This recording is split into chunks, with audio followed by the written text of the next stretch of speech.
Welcome back. My first guest, I'm very honored to have him on the show. You might know him from the show Dave Glover. Give it up for Dave Glover, everybody.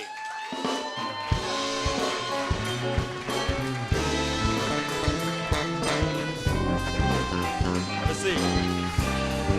Yeah.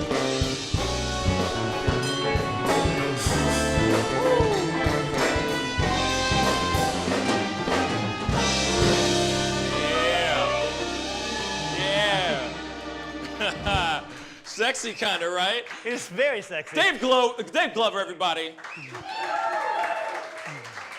Well, first off, I want to say thank you so much for being here. It really means a lot, because I remember talking to one of your co-hosts a long time ago. His name just leaves me right now. I've had my mind set on getting you on the show, so it really means a lot to have you on the show. I'm happy to be here. I was listening to the show this morning, or today, this afternoon. It was really, really great. Thank you. Thanks for dropping the Late Night with Pascal show. You're welcome. On the show. Yeah. Really means a lot. Yeah. Yeah, give it up for that. Yeah, man. Man, I just want to know, because I know you've been doing this show for about 16, 17 years. 16 years. Same station. Yeah. Never been fired from that station. My only job I've ever had in radio, yeah. Truly, truly talented, man. That's a talented thing, man. Thank you. For real. Yeah. You definitely can do 4 hours without skipping a beat. It's pretty amazing. And I started out, I was a lawyer. I went to law school in a drunken bar bet, true story. And I hated being a lawyer, and I was an advertiser at this cluster. Right. And so I came in to take my girlfriend, who's now my wife, who was my salesperson, to lunch. Wow. And they were putting on. You're clapping for my wife? Clapping for the wife. She didn't do anything. Hey, love's a powerful thing. She didn't do anything. And so they walked out and said, "Look, we're putting this new station on the air. It's going to be an FM talk station. It's the first in the country. Would you do a radio show for free?" And I said, "Yeah." And they said. Someone said he owes $10,000 in advertising, which I did. And so every day I stayed on the air, they took $100 off my bill. And 4 years later, I went #1, and the rest, as they say, is history. So. Wow, that's amazing. It is, That's amazing. Yeah. I mean, it's nice to know that, to see that hard work truly does pay off. It's passion, man. Passion and relentless insanity, really. Yeah. It does feel really good. Let me ask you something, though. Yeah. So you didn't get paid when you first started? No. So when did you start getting paid? About 2004, I started getting paid. So, but when did you start? 2000 what? 2000. I went 4 years without getting paid. 4 years of no money. Yeah. That's what's up. Yeah. That's why you should applaud my wife. Thank you, Mrs. Glover. Yeah. Dang. But now That's one strong, patient woman. Now she's okay. now she's more than okay. Now she's okay. Now she's just fighting off girls, right? Yeah, she's there just is, fighting them off, there is shooing them no off with a stick. reason to bet on me, none, for her or the station or anybody involved, but it's paid off for everybody. So that's very, very cool. Because I've seen a bunch of stuff on YouTube as well and everything. Have you ever thought about going more in front of the camera? Yeah, you know, rather than behind just the microphone. I've done a bunch of the Fox News, CNN, when they go to like, hey, here's Dave Glover. What do you think of Donald Trump? What do you think of this? What do you think of that? Right. Which is weird because you're just sitting there looking at a camera and talking to Megyn Kelly or talking to Wolf Blitzer or whoever it is.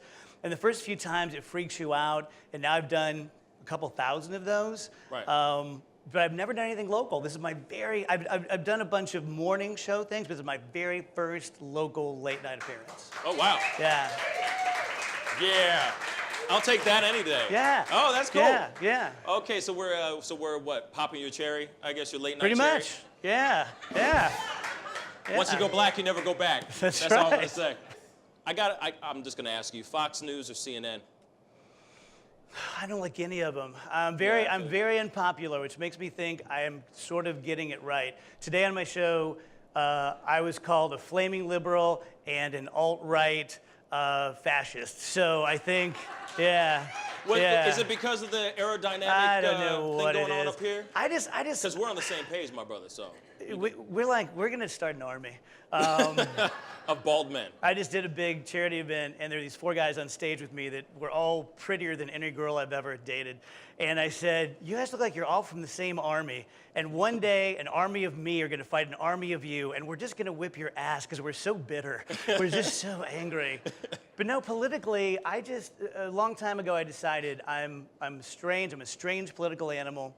And I just have to be myself, rear back, throw the ball 100 miles an hour, don't try to place it, tell what I believe in. And I think the majority of people believe what I believe. I happen to be pretty fiscally conservative, socially, do what you want to do, live with who you want to live with, love who you want to love. I don't see why those things can't go together, why you can't mind your house financially and let people be who they're going to be. But people don't want to do that. I do believe, I do agree with that. But, you know, it's kind of, I don't know, I feel like when you say you're Republican or you're a Democrat, it's just so, it's so cookie cutter, and there's so much gray. It's so black and white, and there's so much gray that goes on. I don't want, at least talk to me for 60 seconds before you put a label on me. You know, it's intellectually lazy that someone says, what are you? I'm a liberal, I'm a conservative, I'm a progressive, Democrat, Republican. It's intellectually lazy, it's stupid. There's no other part of our life where we do that. Right. So talk to me for 60 seconds, preferably talk to me for 60 minutes, and then maybe you'll know what I'm all about. Right, right. We don't talk to each other anymore. No, we don't. But, I mean, you walk in with a Make America Great Again baseball cap. I mean, some people will come up and go, high five, or they'll be like, okay, listen, let's go. You know what it's like? Remember when we were kids? Meet me outside, how about that? Remember remember that game Operation? Yeah. So if your muscles flinched, voluntarily or involuntarily, you're out of the game. Right. That's how we're living. We don't give each other any space. We have no space at all. We're just one little flinch politically away from buzz, you're out of the game. And humans can't live that way. Well, then I would ask you this. Will you put the blame on media? Would you say that that's just because of the media? Huge Because amount of lately, blame. I don't even think, maybe I'm wrong. Maybe I don't remember this well enough, but I even remember when Obama was running, it wasn't as cutthroat as it is now. Yeah. Now it's just so, it's blinding. I think what it is, it's insane. I think, not to bite the hand that feeds me, but stations like mine, CNN, Fox, all of them, that politics has become sport. And so it's like the Cards versus the Cubs. No one says, I'm kind of in between. The Cards or Cubs. And so it's no red one. versus blue, right? That's right. And so no one says, you know, I'm sort of in between the Republicans. I sort of see some good things with Clinton and some good things with Trump. It's sports, and it's become entertainment. Right. And that's why people, and it's sound bites. I have a rule Grab on my by show. the kitty cat. On my show and in life, if you can't talk intelligently for 60 seconds on a topic, shut up. Shut up. Well, people don't really read anymore. No. I mean, I would love to see people actually go back. I would love to see the world read again. Absolutely. Because the thing is Amen, as soon as you hear something, like, you know, the fake news and all that stuff, you know, that whole controversial thing about the fake news and everything, you just, whatever you see in your feed, you know, these little memes or whatever, it's like, oh, well, you know, he just said he hates homosexuals, so that must mean he hates homosexuals. And it's like, wait a second. Well, maybe if you just did the research or maybe read into it a little bit, maybe you'd know what's going on. And then you can form an actual opinion. If you're being fooled by fake news, go look in the mirror, because you're a dumbass that's at fault. If you're going to read a headline and believe it, whatever it is, with no further research, I got nothing, I can't help you. Right. That's your fault. Just go read it yourself. Read a book. Read a book. Read a book. Dang it. Read a book. Have a conversation with someone. Have a conversation with someone who doesn't agree with you.